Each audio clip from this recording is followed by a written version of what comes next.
Onion pakodi కోసం 10-12 ఉల్లిగడ్డలు తీసుకొని పొడవుగా కట్ చేసుకొని ప్రెస్ చేసుకుంటూ ఇలా చూపిస్తున్న విధంగా కలపాలి. ఇలా కలపడం వల్ల ఉల్లిగడ్డలో ఉన్న వాటర్ అంతా వస్తుంది.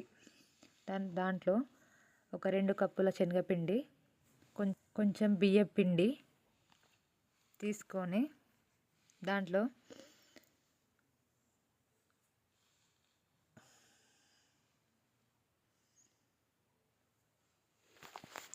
కొంచెం వంట సోడా వేసి ఇవన్నీ ఆనియన్కి పట్టే విధంగా కలుపుకోవాలి.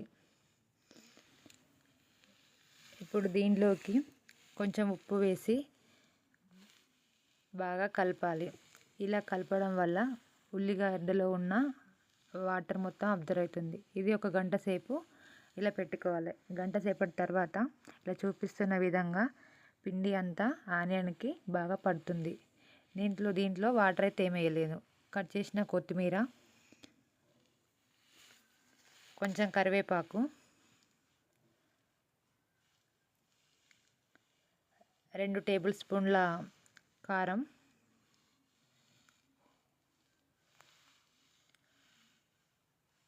టేస్ట్కి సరిపడంత ఉప్పు. అంటే నేను 2 స్పూన్ల కారం తీసుకున్నాను కాబట్టి 1 స్పూన్ ఉప్పు తీసుకున్నాను. నాకు సరిపోతుంది కరెక్ట్గా. కొంచెం ధనియా పౌడర్. ఇవన్నీ బాగా మిక్స్ చేసుకోవాలి. నాకైతే ఇందులో వాటర్ ఏం పట్టలేదు. నాకు ఆనియన్ నుండి వచ్చిన వాటరే సరిపోయింది. మీకు వాటర్ కావాలంటే కొంచెం వాటర్ వేసుకొని కలుపుకోవాలి. మరీ బాగా వాటర్ అయినా కూడా ఆనియన్ పకోడీ బాగుండదు. చూసుకుంటూ వాటర్ వేసుకోవాలి. తర్వాత స్టవ్ ఆన్ చేసి బాండి పెట్టి డీప్ ఫ్రైకి సరిపడా ఆయిల్ పోసుకోవాలి.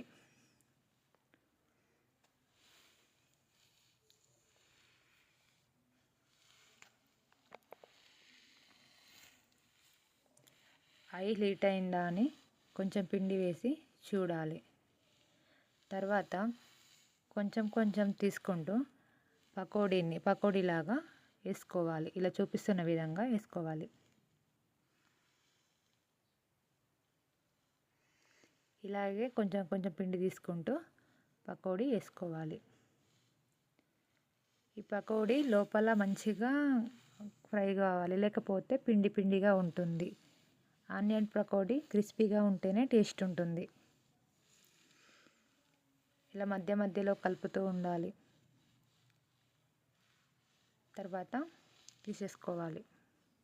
ఇలాగే మిగిలిన పిండి కూడా అన్ని పకోడీలు ఇలాగే వేసుకోవాలి.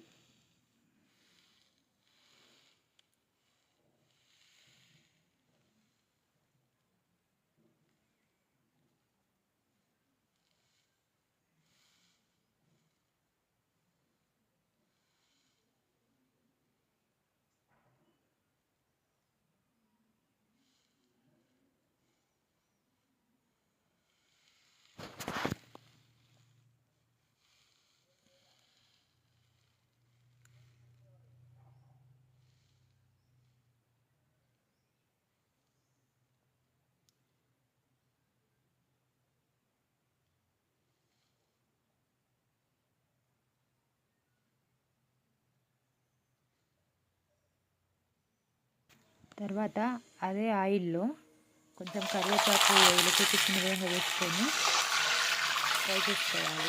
ఈ కరివేపాకుని పకోడీలో వేస్తే చాలా టేస్టీ ఉంటుంది. ఇలా క్రిస్పీగా అయ్యే విధంగా కరివేపాకుని ఫ్రై చేయాలి. కరివేపాకు టేస్ట్ చాలా బాగుంటుంది.